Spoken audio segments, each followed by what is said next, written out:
Magandang buhay mga kapatid.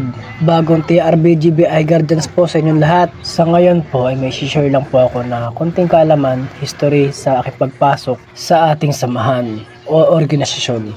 Bago po kami makapasok, tinanong kami ng aming founder, hindi ko na po siya papangalanan. Ano ba ang dahilan nyo o purpose sa pagpasok sa organisasyon ng TRBGBI Guardians? Halos karamihan sa amin ay may isang salita na nagtugma lahat ng aming sinabi o nasambit sa aming founder kung ano ang dahilan talaga namin para pumasok sa organisasyon na ito na TRBGBI Guardians. Ang salita po ngayon ay ang makatulong.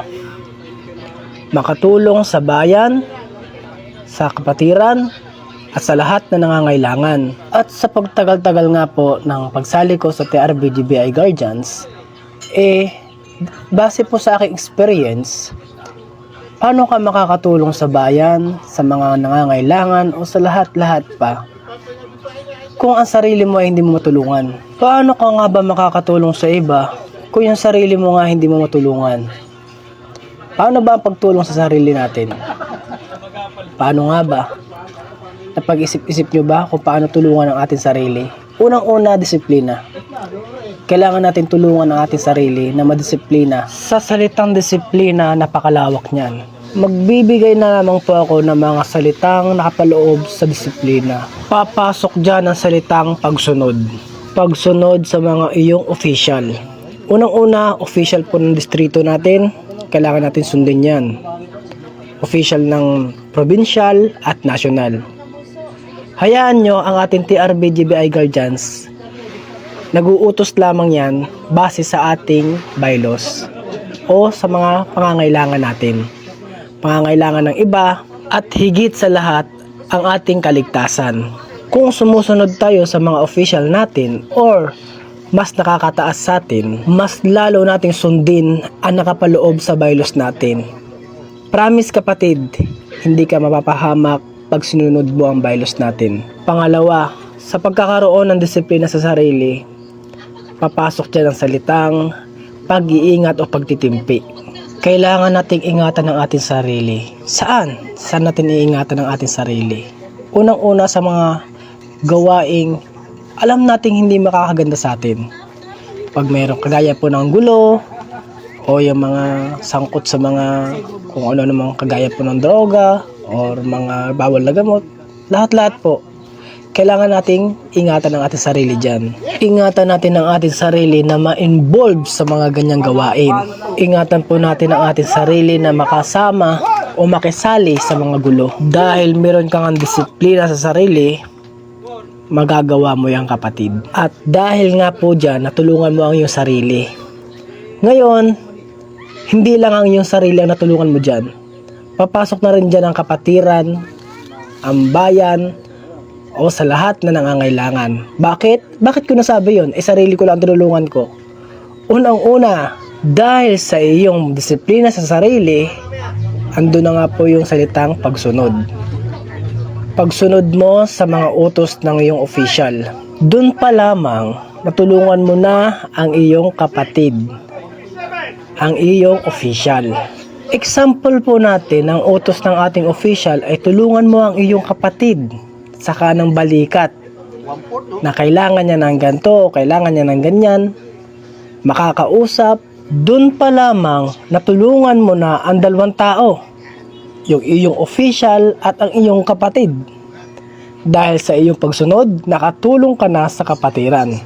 Paano kung ang utos ng iyong official ay tumulong ka sa pagpapalaganap na activity para sa provincial o projingko?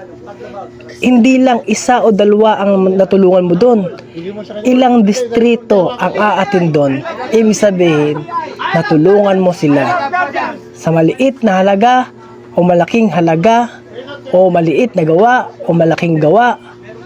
Iisa lang yan kapatid, nakatulong ka. Doon mo pa lamang nagampanan na ikaw ay tumulong sa iba kahit lamang ang tinutulungan mo ay yung sarili.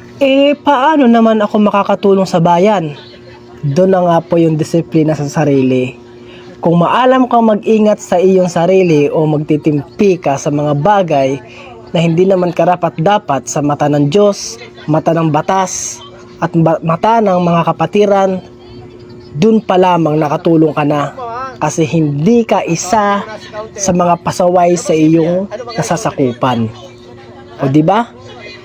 Kailangan talaga unahin natin ang ating sarili bago ang iba para magampanan natin yung iba muna bago ang sarili. O di ba? Sana gets niyo po. Marami pa akong gustong sabihin pero sa susunod na lang ulit. Kaya abangan nyo ang sunod na upload natin, ha? Maraming salamat po mga kapatid. Sa kanang balikat, sa lahat ng samahan ng TRBGBI Guardians. Bisamano po sa nakakataas. Ingat po tayo palagi. Sa sunod na lang po ulit tayo magkwentuhan o makinig sa aking mga salita na ang palaging nais ay ang kaligtasan ng lahat. At maraming salamat po sa lahat dahil po kayo ang naging pangalawang pamilya ko sa mundong ibabaw. Maraming salamat po mga kapatid.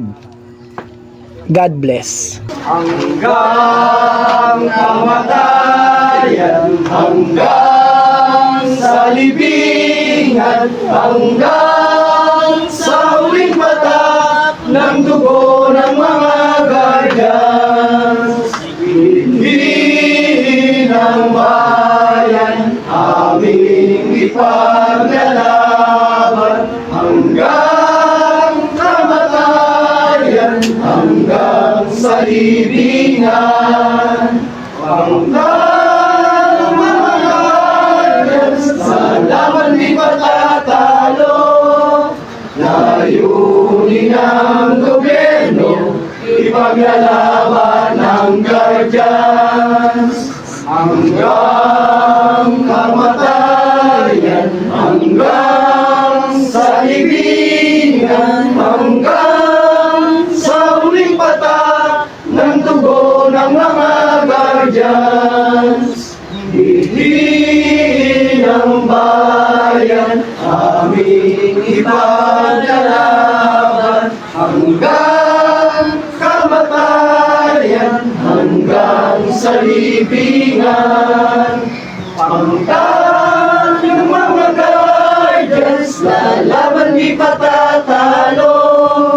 Layunin ng gobyerno ipaglalaban ng guardians. Layunin ng gobyerno ipaglalaban ng guardians. TRBGBI!